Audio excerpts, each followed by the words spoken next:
उत्तर प्रदेश महाकुंभ 2025 की तैयारी में जुटा है। राज्य का शासन प्रशासन और केंद्र सरकार के मंत्रालय दिन रात व्यवस्था में लगे हुए हैं। इससे इतर यूपी के पूर्व सीएम और समाजवादी पार्टी के मुखिया अखिलेश यादव महाकुंभ को लेकर फेक न्यूज फैलाते दिखाई दे रहे हैं। 24 दिसंबर को उन्होंने ट्वीट करते हुए दावा किया कि महाकुंभ में पुलिस व्यवस्था भी कुव्यवस्था की शिकार है। वॉच टावर, जल पुलिस थाने नहीं बने और पूरी तरह से सीसीटीवी नहीं लगे, जबकि सच्चाई ये है कि प्रशासन ने ये सभी व्यवस्थाएं पूरी कर ली है। UP ADG law and order Amitabh Yash ने बताया कि घुड़सवार पुलिस और जल पुलिस पूरी तरह से तैयार है। इसके साथ ही आपको बता दें कि नभ और थल पर ही नहीं बल्कि जल के अंदर भी ड्रोन लगाए गए हैं, जिससे कि किसी भी दुर्घटना को रोका जा सके। इस तरह अखिलेश का ये दावा फेक न्यूज साबित होता है। 25 दिसंबर को उन्होंने एक और ट्वीट करते हुए दावा किया कि प्रयागराज मेला क्षेत्र में खंबे तो लग गए लेकिन उन पर तार नहीं लगाए गए।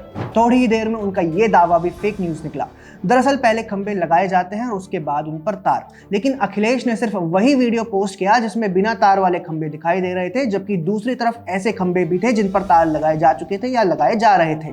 इससे उनका ये दावा भी गलत सिद्ध हो गया। इसके बाद 26 दिसंबर को अखिलेश यादव ने एक और ट्वीट करते हुए दावा किया कि 22 में से सिर्फ 9 पांटून ब्रिज बनाए गए हैं, जबकि सच्चाई यह है कि इस बार मेले में स्थायी और अस्थायी मिलकर कुल 30 पांटून ब्रिज बनाए जा रहे हैं और 22 दिसंबर तक 30 में से 20 पांटून पुल यातायात के लिए उपलब्ध थे। अब तो और ज्यादा हो गए होंगे। इससे स्पष्ट है कि अखिलेश यादव का यह दावा भी फेक न्यूज है।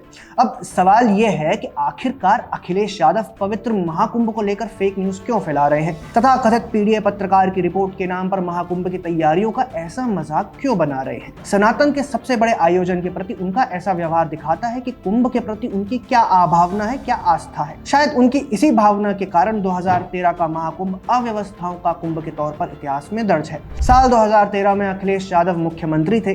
प्रयागराज में कुंभ का आयोजन हुआ तो अखिलेश ने अपने मंत्री आजम खान को व्यवस्थाएं देखने के लिए नियुक्त किया। हम सभी जानते हैं कि इसके बाद क्या हुआ था। पूरा महाकुंभ अव्यवस्थाओं का शिकार हो गया था।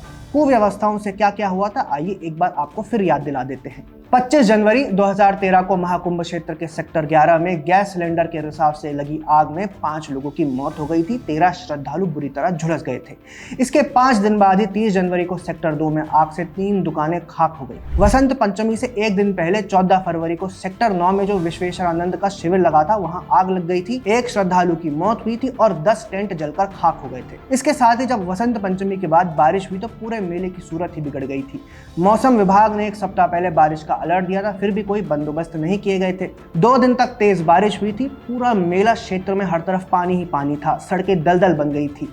कल्पवासियों की झोपड़ियों में कमर तक पानी भर गया था। प्रशासन की अनदेखी और लापरवाही से नाराज लगभग 50,000 कल्पवासियों को बीच में ही अपना कल्पवास छोड़कर जाना पड़ा था। ऐसी तमाम अव्यवस्थाओं के बीच किसी तरह 2013 का महाकुंभ चल रहा था। इसी बीच वो हादसा हुआ जिसने अखिलेश यादव की व्यवस्थाओं की पूरी तरह से पोल खोलकर रख दी। मौनी अमावस्या के शाही स्नान के दिन रेलवे स्टेशन पर भगदड़ मची और 40 से ज्यादा लोगों की मौत हो गई। मजे की बात यह है कि ऐसी कुव्यवस्थाओं के बाद भी तब अखिलेश यादव ने अपनी और अपने मंत्री आजम खान की पीठ थपथपाई थी। इससे भी एक कदम आगे बढ़कर वे यूएस के हार्वर्ड बिजनेस स्कूल में कुंभ की व्यवस्थाओं पर लेक्चर देने चले गए थे। अब सवाल यह है कि अखिलेश यादव महाकुंभ को लेकर फेक न्यूज क्यों फैला रहे हैं। सीरियल फेक न्यूज पेडलर की भूमिका में क्यों दिखाई दे रहे हैं। क्या वे और उनकी पार्टी सनातन के सबसे बड़े आयोजन का सम्मान नहीं करती। निश्चित तौर पर अखिलेश को इन सवालों के जवाब देने चाहिए। महाकुंभ को लेकर अखिलेश फेक न्यूज फैलाते दिखाई दे रहे हैं। इसको लेकर आपका क्या कहना है, कमेंट सेक्शन में हमें जरूर बताएं। हमारा कंटेंट पसंद आया हो तो चैनल सब्सक्राइब भी कर ले। जय हिंद।